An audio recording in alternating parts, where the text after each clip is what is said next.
भाई लोग अगर जब भोजपुरी इंडस्ट्री में केहू रातों रात स्टार भइल बा तो ऊ बरन गोलू निगम। शुरू हो जाओ। जब से भइल बा वायरल भौजी के लइका बोलेला खाली टेंगे टेंगे। भैया ई गोलू निगम के गाना इतना ज्यादा फेमस हो गईल कि इनकर गाना के खेसारी लाल यादव कॉपी क के गा देलन। अरे चुप रहो। अब तू लोग ई मत सोचलोगे कि खेसारी लाल यादव जब टेंगे टेंगे पर गाना लिया दिल बारन तो खेसारी लाल यादव के गाना बाजी, गोलू निगम के गाना ना बाजी। भाई लोग हम तारा लोग इनसे एगो बात बता दी कि ब्रांड चीज ब्रांड होला। और सबसे पहले अगर जे केहू टेंगे टेंगे पर गाना लिया बा भोजपुरी इंडस्ट्री में तो ऊ लिया बरन गोलू निगम। और केहू केतनो ज्यादा कॉपी कर ले काहे ना, ओसे कोनो मतलब नहीं खे। ब्रांड चीज ब्रांड होला और गोलुए निगम के गाना मार्केट में बाजी। भैया जल्दी से ना कोनो नया सिंगर के वीडियो सॉन्ग ना आएला, मगर गोलू निगम अपना गाना के वीडियो सॉन्ग लैला हन मार्केट में। ओकरा बाद लोग इतना ज्यादा प्यार दुलार दिलस कि भैया इनकरा गाना पर 4 से 5 लाख व्यूज आ चुकल बा।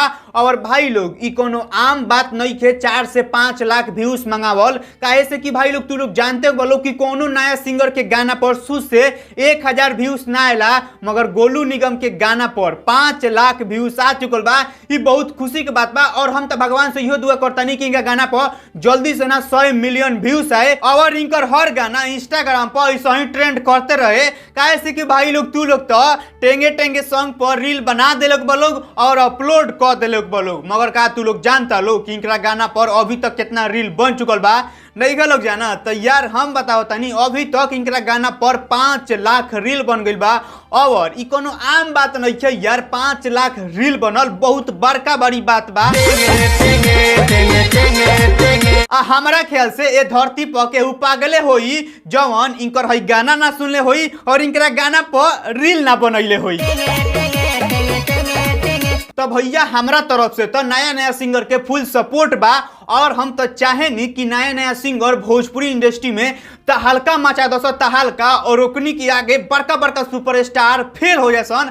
और ना तो भैया ई जवन गोलू निगम सिंगरवा बनू ई तनी चुपा लइका बा ना यार। तू ही लोग देखो लोग ना अपन पहिलका वीडियो सॉन्ग लइलस आ ओ सॉन्ग में दू गो नचनिया के नचैले बा, एगो ना। जान जा लोग यार, एगो नचाई तो काम चल जाई तो मगर 2 गो नचा के भोजपुरी इंडस्ट्री में एगो नया लकीर खींच देले बा। और आज हम जाने के चाहता नहीं कि तू लोग खाली बड़के सुपरस्टार के सपोर्ट करबो लोग कि छोटको सिंगर के। अगर जे छोटको सिंगर के सपोर्ट करबो लोग तो प्लीज ये वीडियो के कमेंट में खाली लिख दे लोग टेंगे टेंगे टेंगे टेंगे टेंगे टेंगे टेंगे टेंगे टेंगे टेंगे टेंगे टेंगे टेंगे टेंगे टेंगे टेंगे।